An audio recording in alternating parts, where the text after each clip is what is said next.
Hello, guys and gals, and this is part 8. Just checking to make sure. Part 8 of our reading of The Princess Bride. Now, I'm trying to remember what happened in the last episode, but first we're going to go over the copyright information, which is clearly right here. Clearly says copyright 1973 by William Goldman.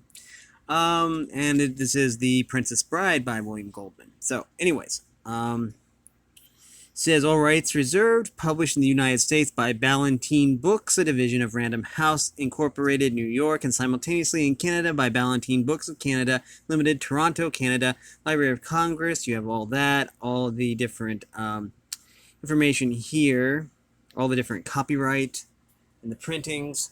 So, anyways, in the last episode, the Princess Bride was kidnapped by these rather odd fellows.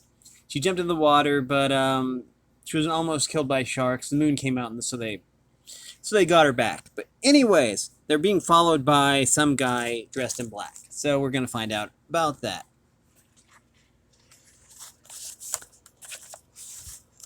Okay. My bookmark there so I can find it. Okay.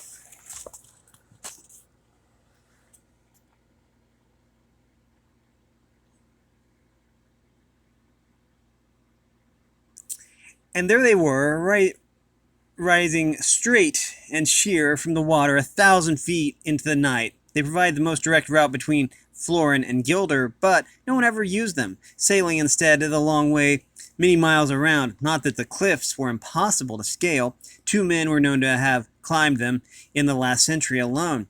Sail straight for the steepest part, the Sicilian commanded. The Spaniard said, I was. Buttercup did not understand. Going up the cliffs could hardly be done, she thought, and no one had ever mentioned secret passages through them.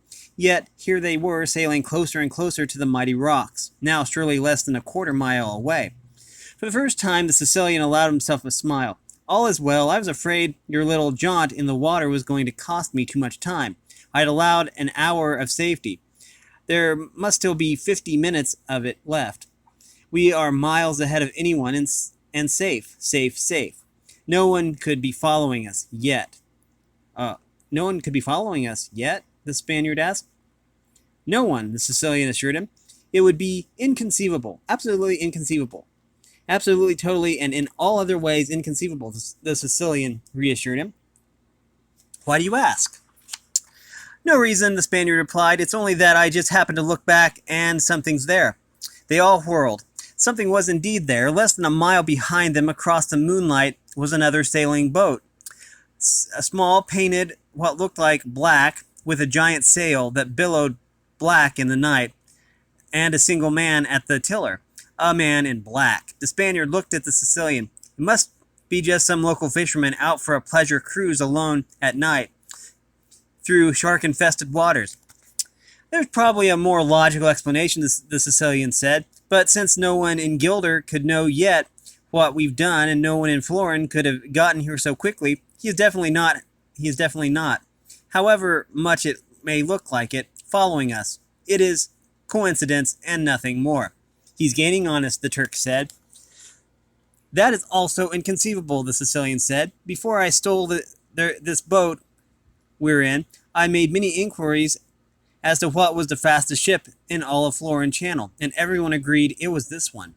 You're right, the Turk agreed, staring back. He isn't gaining on us. He's just getting closer, that's all. It is the angle we're looking from, and nothing more, said the Sicilian. Buttercup could not take her eyes from the great black sail. Surely the men she was with frightened her. But somehow, for some reason, she could never begin to explain, the man in black frightened her more. All right, look sharp, the Sicilian said then. Just a drop of edginess in his voice. The cliffs of insanity were very close now. The Spaniard maneuvered the craft expertly, which was not easy, and the waves were rolling in toward the rocks now, and the spray was blinding. Buttercup shielded her eyes and put her head straight back, staring up into the darkness toward the top, which seemed shrouded, and out of reach. Then the humpback bounded forward, and as the ship reached the cliff face, he jumped up, and suddenly there was a rope in his hand.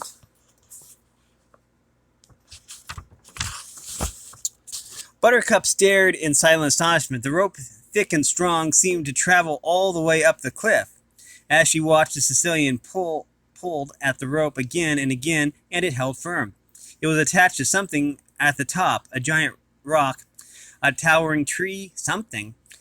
Fast now, the Sicilian ordered, if he is following us, which of course is not within the realm of human experience. But if he is, we've got to reach the top and cut the rope off before he can climb up after us. Climb, Buttercup said. I've never been able to. Hush, the Sicilian ordered her. Get ready, he ordered the Spaniard. Sink it, he ordered the Turk. And then everyone got busy. The Spaniard took a rope, tied Buttercup's hands and feet, and Turk raised a great leg and stomped down at the center of the boat, which gave way immediately and began to sink. Then the Turk went to the rope and took it in his hands. Load me, the Turk said. The Spaniard lifted Buttercup and draped her body around the Turk's shoulders. Then he tied himself to the Turk's waist. Then the Sicilian clung to the Turk's neck. All aboard, the Sicilian said. This was before trains, but the expression comes originally from carpenters loading lumber, and this was well after carpenters. With that, the Turk began to climb. It was at least 1,000 feet, and he was carrying the three, but he was not worried. When it came to power, nothing worried him. When it came to reading, he got knots in the middle of his stomach. And when it came to writing, he broke out in a cold sweat. And when addition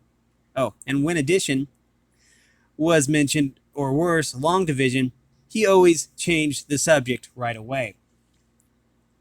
But strength had never been his enemy. He could take the kick of a horse on his chest and not fall backward. He could take 100-pound flour sack between his legs and scissor it open without thinking. He had once held an elephant aloft using only the muscles in his back.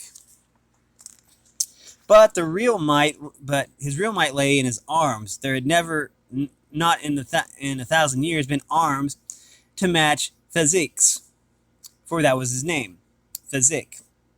The arms were not only gargantuan and totally obedient and surprisingly quick, but they were also, and this is why he never worried, tireless.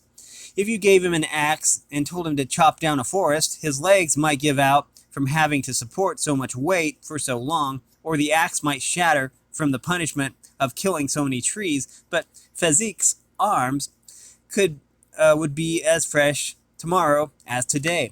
And so, even with the Sicilian on his neck and the princess around his shoulders and the Spaniard at his waist, Physique did not feel in the least bit put upon. He was actually quite happy, because it was only when he was requested to use his might that he felt he wasn't a bother to everybody. Up he climbed, arm over arm, 200 feet now above the water, 800 feet now to go. More than any of them, the Sicilian was afraid of heights. All of his nightmares, and they were never far from him when he slept, dealt with falling. So his terrifying ascension was most difficult for him, perched as he was on the neck of the giant, or should have been most difficult. But he would not allow it.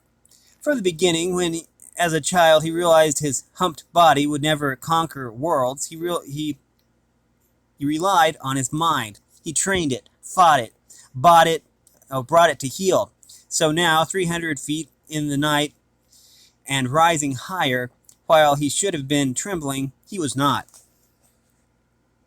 Instead, he was thinking of the man in black.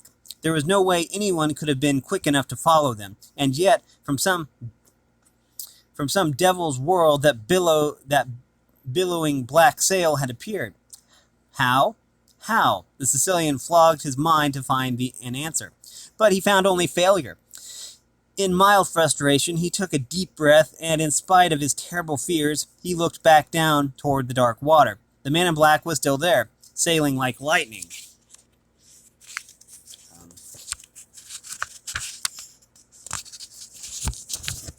toward the cliffs. He could not have been more than a quarter mile from them now. Faster, the Sicilian commanded. I'm sorry, the Turk answered meekly. I thought I was going faster. Lazy, lazy, spurred the Sicilian.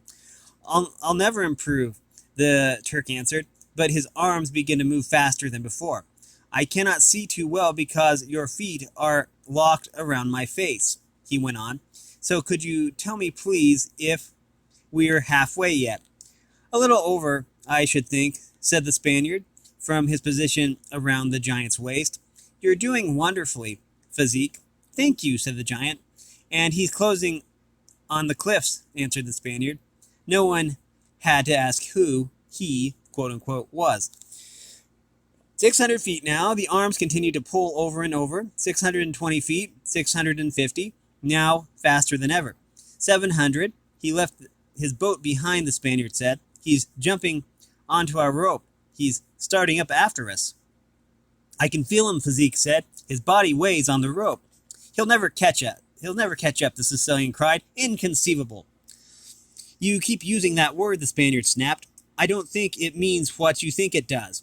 How fast is he at climbing, Physique asked. Or Physique said. I'm frightened, was the Spaniard's reply. The Sicilian gathered his courage again and looked down. The man in black seemed almost to be flying already. He had cut their lead 100 feet, perhaps more. I thought you were supposed to be so strong, the Sicilian shouted. I thought you were the great, mighty thing. I thought you were this great, mighty thing, and yet he gains. I'm carrying 3 people, Physique explained. He has only himself, and excuses are the refuge of cowards, the Sicilian interrupted. He looked down again. The man in black had gained another 100 feet. He looked up now. The cliff tops were beginning to come into view. Perhaps 150 feet more, and they were safe. Tied hand and foot, sick with fear, Buttercup wasn't sure what she wanted to happen, except this much she knew. She didn't want to go through anything like it again. Fly, Physique, the Sicilian screamed. 100 feet to go. Physique flew. He cleared his mind of everything but ropes and arms and fingers, and his arms pulled, and his fingers gripped, and the rope held taut, and he's over halfway, the Spaniard said. Halfway to doom is where he is, the Sicilian said. We're 50 feet from safety, and once we're there, and I untie the rope, he allowed himself to laugh. 40 feet, Physique pulled. 20, 10. It was over. Physique had done it.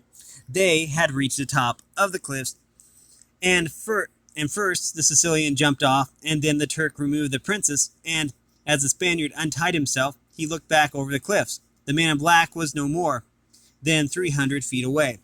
Seems a shame, the Turk said, looking down alongside the Spaniard. Such a climber deserves better than... He stopped talking then. The Sicilian had untied the rope from its knots around an oak. The rope seemed almost alive. The greatest of all water serpents, heading at long last for home. It whipped across the cliff tops, spiraling into the moonlit channel. The Sicilian was roaring now, and he kept at it until the Spaniard said, He did it. Did what? The humpback came scurrying to the cliff edge. Release the rope in time, the Spaniard said. See? He pointed down. The man in black was hanging in space, clinging to the sheer rock face 700 feet above the water.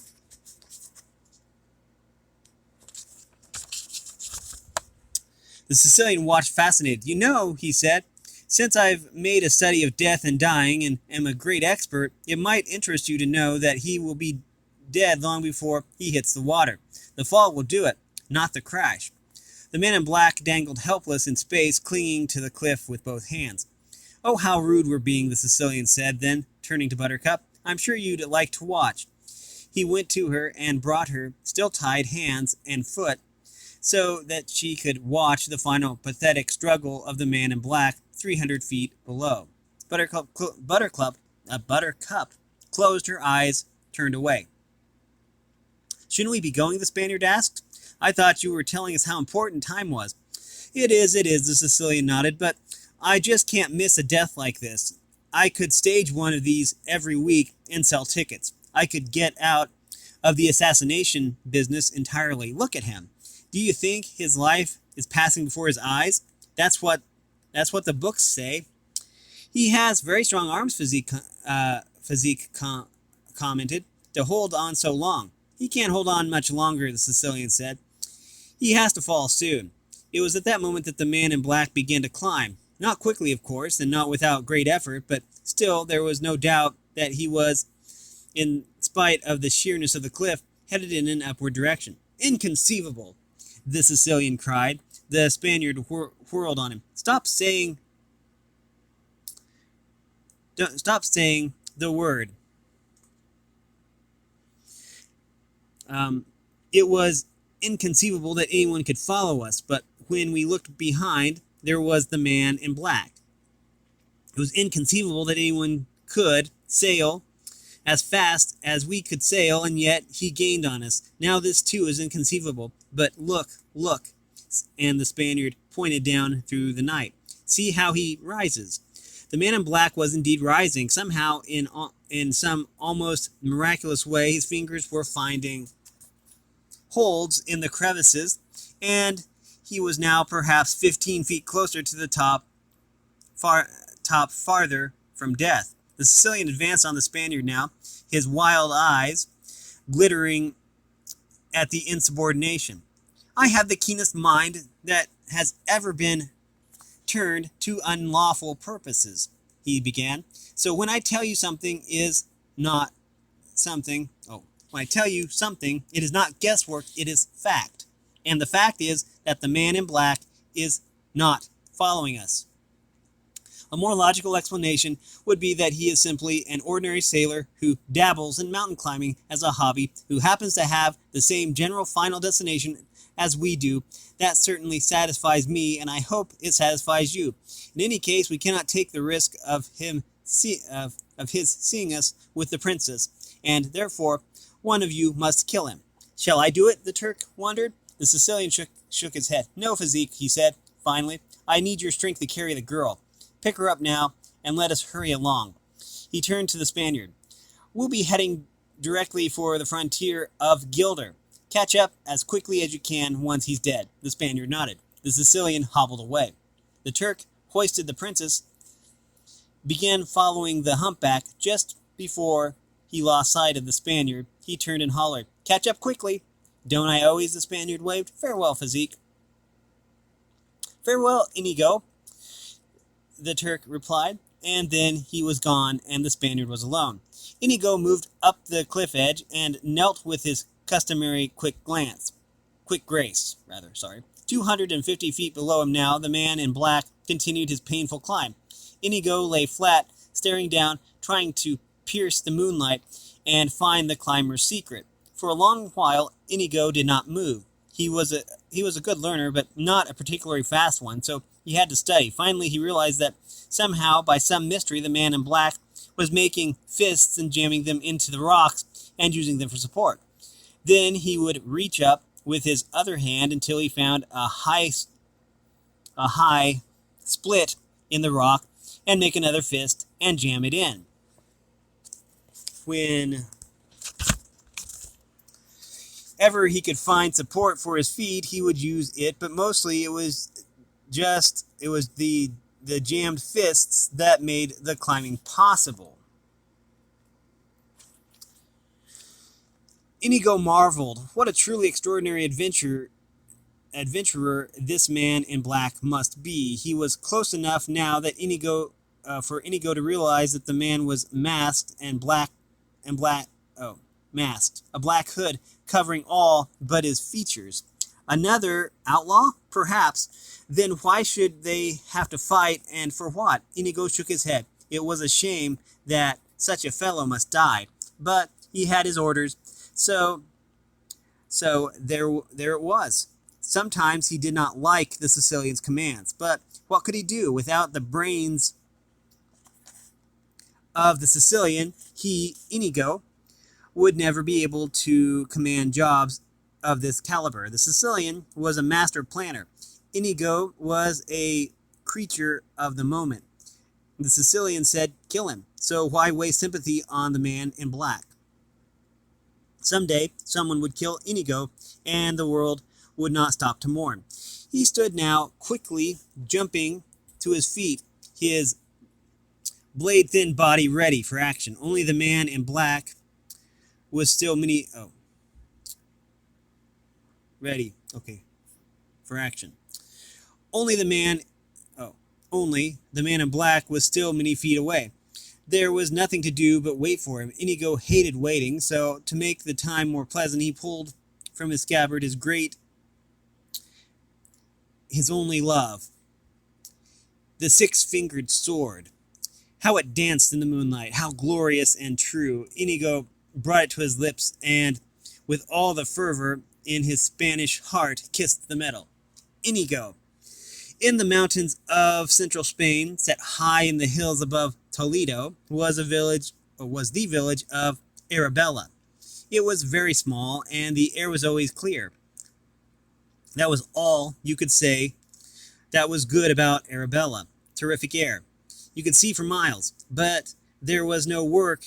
The dogs overran the streets, and there was never enough food. The air clear enough was also too hot for daylight, freezing at night. As to Inigo's personal life, he was always just a trifle hungry.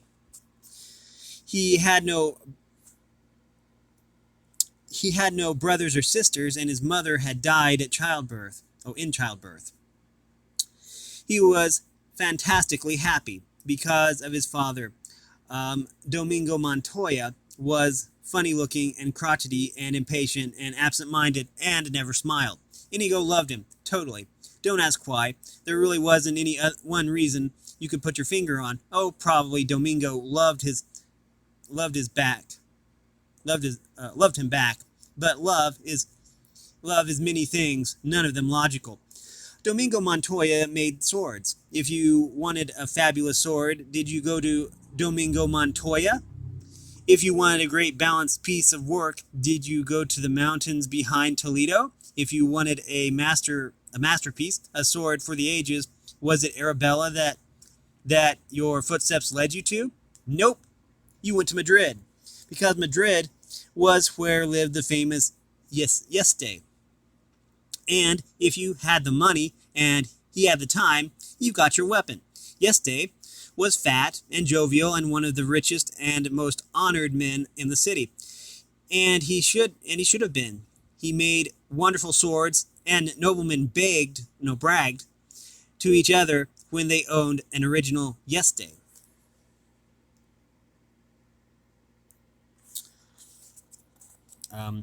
But sometimes, not often, mind you, maybe once a year, maybe less, a request would come in for a weapon that was more than even Yeste could make. When that happened, did Yeste say, "Alas, I'm sorry, I cannot do it"? Nope.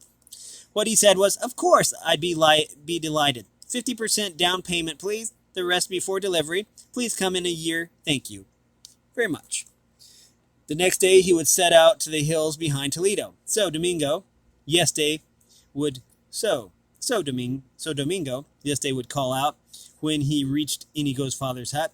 "So, Yeste," Domingo Montoya would return from the hut's doorway, and the two men would embrace, and Inigo would come running up, and Yeste would rumple his hair, and then Inigo would make tea while the two men talked. "I need you," Yeste would always begin. Domingo would grunt. This very week I have accepted a commission to make a sword for a member of the Italian nobility. It is to be a jewel encrusted at the handle, and the jewels are to spell out the name of his present mistress, and no. That single word and that alone, but it was enough when Domingo Montoya said no. It meant nothing else but. Inigo busy with the tea, knew what would happen now. Yes, they would use his charm. No. Yes, they would use his wealth. No.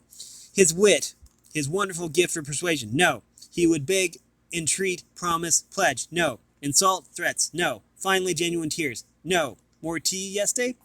Perhaps another cup, thank you. Then, big, why won't you? Inigo hurried to refill their cup so as never to miss a word. He knew they had been brought up together, had known each other 60 years, and never not loved one another deeply, and it thrilled him when he could hear them arguing. That was the strange thing. Arguing was all they ever did. Okay, we have a long paragraph here. We're going to have to stop it here. I don't think that I have enough time to actually go through all the way through this paragraph. So, anyways, we have been reading from William Goldman's The Princess Bride. And if you like this content, then make sure you like and subscribe and ring the bell soon when I upload. Also, if you want to support me in any way, or if you want to join the Discord server, then all the information will be in the description below. As always, thanks for watching, everyone, and have a great day.